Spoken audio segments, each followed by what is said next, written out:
All right, this video is gonna be definitely probably like the worst looking, most boring video I've ever done. However, I think it's gonna be the most informational, and I'm honestly really excited to film it. If you're a creative or an artist and you wanna kind of figure out exactly how to make it or what process I think is very valuable, then definitely stay. It'll probably be a long video, but I promise you, if you watch the whole thing, you will get something out of it. Let's start with what's behind me. This is a timeline of the creative process. And over here we have the beginning, and this is the art stage. This is kind of when if you imagine, I'm gonna relate a lot of this to videography because that's what I do. But when I was a little kid, I used to just film a lot of videos, and there was no idea in my mind of success or business or money. It was just pure art. I just wanted to film. So I'd like to imagine this very beginning as just the art chunk of whatever creative endeavor you want to go into. Just a small little area on the entire timeline. However, it is the most crucial because this is when you find out what you really want to do, you find out what you love, and you honestly figure out somewhat of a purpose because you're so young that you're only really doing it because you enjoy it. You're not thinking of any benefits or any things you'll get down the line from it. It's just because you love what you do. And then moving on, we have business. This is the center of the timeline. As you can see, it is the biggest chunk. I would say it's about, a guesstimate, 60% of your whole journey. This art piece might be like 10% as far as the time of the whole journey. However, the amount of things you do in this section could be 1%, so very minuscule in comparison to the others. However, this is probably the most important aspect of the entire timeline because without it, you cannot reach artistry, which is, I guess, what we all want to achieve as artists. This is moving down in chronological order. We discussed art, kind of what it is. It's the very beginning. And then I like to think of business as the turning point and the shifting point in your creative journey where you decide, I want to make this into something or I want to make money with it. And I think the reason that this little point right here is so important is because I would say there's a lot of artists who are extremely good, but they ride this wave too far, and then it gets to the point where other business needs to be handled, and so it slowly takes it over. So if you imagine there is no finite line right here, and the actual art just kind of keeps going, but it slowly dissipates because, again, you need money. And the more as you grow up, you need more money for family, house, kids, everything. So if you're not making what you want to do in your creative endeavor, the business, it's going to slowly get faded out and it's going to turn into just a hobby or even maybe less, and you don't really have time for it. You just wish you could do it. So that's why this point is so important. And this is what I think it's the turning point where a lot of artists fail or they succeed because, again, you can be so good at art, but if you're bad at business, you won't make it because we all need money. And I understand some people are against the idea of, well, I want to do this as art. I don't want to do this as business. I don't want to do this. I don't want to do things for other people. I want it to just be what I create. And that is an outlier in the people that succeed. However, it is 100% possible. So I don't want you to sit here and think that just because I'm saying you need to take this business route, you can't make it on pure art. However, it is much more difficult because you usually have to achieve this stage, skip the business to artistry before the business really starts to matter, if that makes sense. So what is the business approach? I like to think of this as how are you going to take your art and what you like to do and what you're good at and turn it into something where you can make money. And as far as videos, I split it into 3 different approaches. We have education, entertainment, and inspiration. And as far as business goes, business is you are creating things for other people. You might be creating projects for yourself, like my YouTube, for example. Every video I make, it is for myself. However, I do have the viewers in mind because, again, I haven't reached artistry. And artistry, let me just break it down real quick so you kind of understand what it is. It's basically you create art and people like it only because you made it. Whereas this is people need to like your art and then they start to like you. So it's kind of flipped, but this is very hard to achieve because this takes a big audience or a big repertoire of work that a lot of people enjoy. So looking at education, entertainment, and inspiration, I like to think your creative journey is walking down a street and you're gonna go to each people's house and try and sell them something.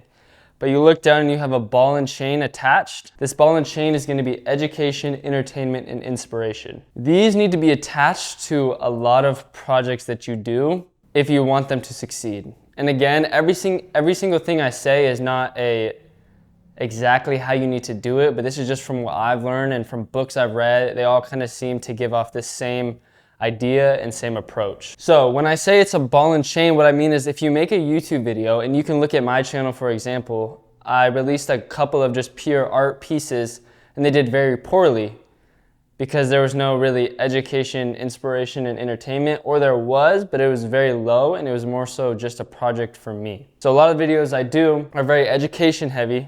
Like this one, for example, is trying to teach someone something. I'm trying to give them value through my work. And when you do that, you start to make money. And YouTube is not the greatest example of making money because you're gonna do it for free. However, this is turning it into a business in a way that you can make money in the future. So education, educating people, teaching them how to do things and providing them with value.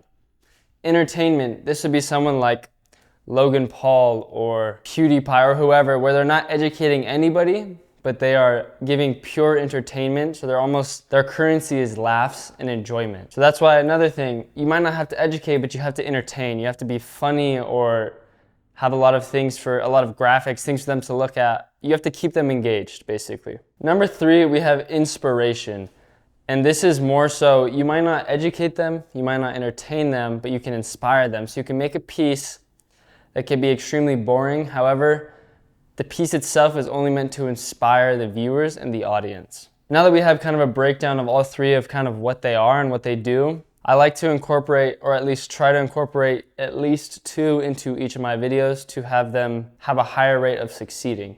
So a lot of my YouTube videos will have education. I will teach someone tips or teach someone something that I learned throughout my journey or that I figured out. And then I'll try and make it entertaining by having B-roll come in or creating little short stories with the education. Because again, education is nice. This video is an example of like almost purely education, no entertainment. There's no cuts, there's no B-roll, there's nothing. It's almost going directly against this. So that's why I like to have education and entertainment, and sometimes I like to have a touch of inspiration. If you've seen my videos before, usually at the end, the last tip will not necessarily be something that you should just take and apply, but it's more of a go out and do something. Or this would be a call to action. And it's kind of the inspiring of like, take what I just told you and go do something with it. Don't let it just sit. I don't want you to just use this information. At least you have it on deck, but you never use it. So that's how I personally try and use all 3 of these in my own journey, because I think it's very, very important. Because again, right here, you are trying to prove to people why you are important and why your work matters. And that's what makes these 2 very different. Is here, you're just making something because you enjoy it or because you like it. And there's no thought of who's on the other end, because it doesn't really matter. And that's completely okay. I remember when I was a kid, all the videos I made, I never thought about, man, I hope this person likes it, or I hope the audience likes it. I just thought I really like it. That's kind of the main idea of the ball and chain as far as business. And now you can see over here, we have all these little dash marks and big ones. And this is what I'm gonna start to break down the idea of max output projects. So there's proficiency and then there's creative identity. Proficiency is learning how to do things in your craft. Creative identity is learning what you like in your craft. And these 2 are directly correlated. It's almost a perfect loop to where you can't have creative identity without knowing how to achieve what you like. And you can't learn what you like without learning how to achieve anything. So in the very beginning of this business stage, you'll have a low amount of proficiency and a low amount of creative identity. But as you move through and you start to take different projects or do different things for other people, you'll start to learn what you do like and what you don't like. But you will also learn how to do certain things. And I think this is extremely important because this is, again, what separates the people in the business phase. So we already weeded out some of the artists who didn't want to turn it into a business. And I guess maybe not weeded out is the best term, but they already didn't necessarily succeed because you need to understand business, unless you're one of the outliers that just really pushes for art and yeah, you're very good at it. So now we're starting to separate the people in the actual business section. Proficiency, learning how to do what you want to do. Creative identity is knowing what you want to do. And I think this is extremely important because you want someone to go to your account or go to your channel or whatever and for them to know that this is your work. Or if you post on someone else's things, they can say, wow, I can tell this is your work because it screams your creative identity.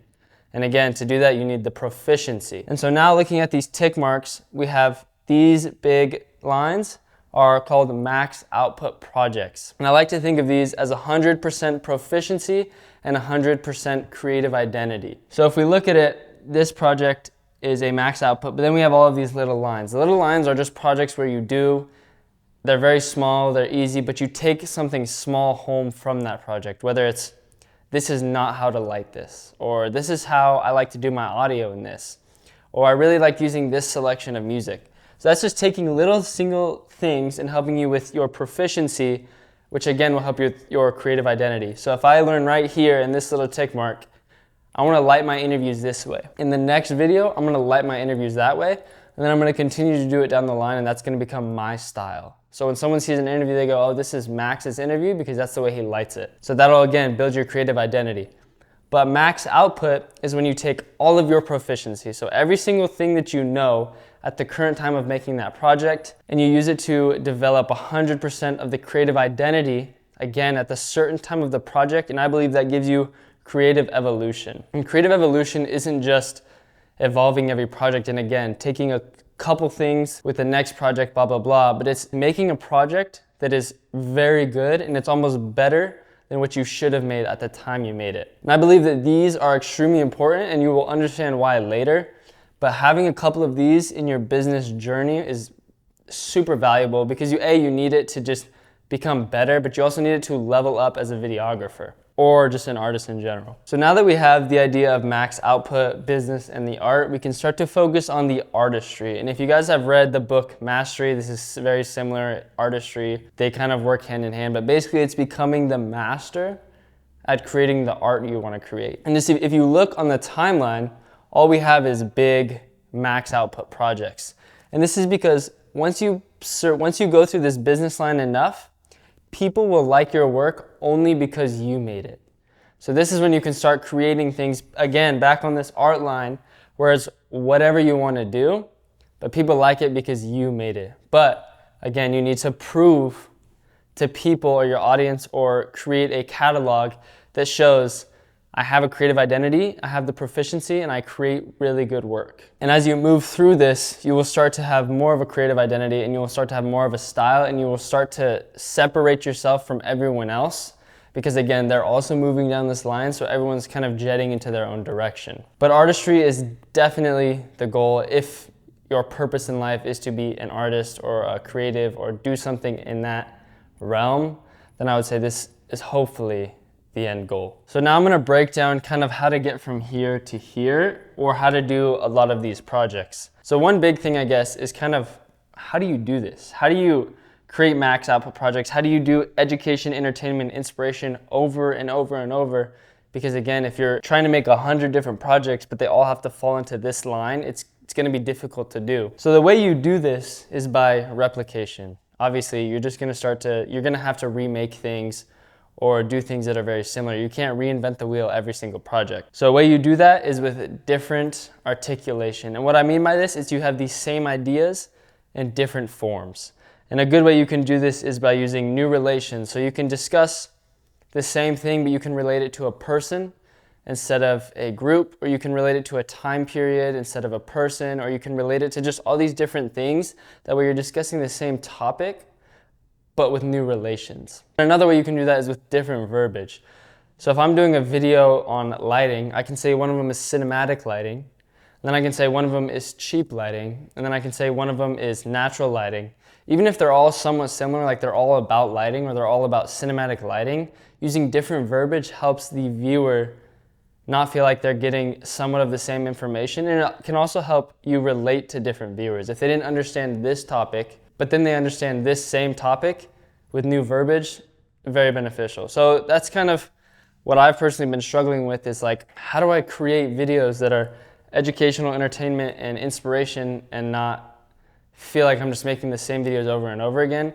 So again, it's new relations and different verbiage. Now we are just on to artistry. We discussed the business, kind of how to move across it. And again, this is gonna be the biggest chunk of your career as far as projects, maybe not time, hopefully not time. I know for me, I'm trying to get through this business stage as quickly as I can, because artistry is, you just get to make whatever you want, and people like it because A, it's very good because you have mastered proficiency and your own creative identity, but also people like it because you made it, and you like it because you made it and you didn't think about anyone else. So now we have artistry, and again, artistry usually comes with an audience. So you are usually the best you can be or approaching it, and then you have cultivated an audience because you are the best you can be, or because maybe you are the best in the field as well. But when you're in artistry, you're just gonna be making a lot of max output projects, because if it's a culmination of you as an artist, and there's no outside factors, and there's no opposing factors as to what you can create, odds are you're gonna wanna create the best thing you can, because you don't have to listen to anyone else. So if you're doing a project that's corporate and they say, we want it to look like this, we want it to feel like this, that is opposition, because part of you might not agree with it, but it needs to happen. But when you're in artistry, there's no opposition. You can create whatever you want. So the only opposition, I guess, would be yourself. But again, by that time, you have probably mastered everything and you understand yourself extremely well. So it's very easy to move throughout the situation and move throughout the project. An example of this is Rick Rubin. He is a master producer, and a lot of the times in interviews he just says, I don't really know what I'm doing, I'm just making things that I like, and everyone loves it. But that's because he has such high proficiency that he almost does things subconsciously to where he might not know what he's doing, but it works, and he knows that it works, and then it's also his own style. Artistry is the goal.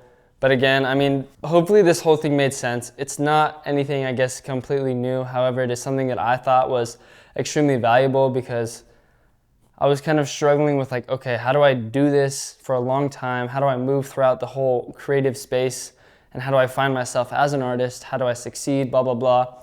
And I just felt like this was a very solidified way of explaining it and almost showing it to myself, because I'm a very outline-oriented person. I like to see things in the bigger scope. So this is very beneficial, and I hope it really helped you. And if you've made it this long, I really hope that you did learn something. I feel like you did. But yeah, I mean, again, like I said earlier, it's probably the most boring video, but I thank you all for watching. Also, we just hit 1,500 subscribers. And so that's kind of partly why I made this, is it's like, I want the people who are subscribed and the people who actually watch my work, I want to give something to them. So I'm just going to give this information. I really hope it's valuable. In my eyes, I think it's very valuable. Yeah, that is the explanation on, I guess, the artistry journey and mastering artistry and how to move throughout the situation and the timeline. So yeah, thank you all for watching. And I will see you next Tuesday with a video that is a lot more cinematic and engaging and actually follows this. So yeah, I will see you next Tuesday.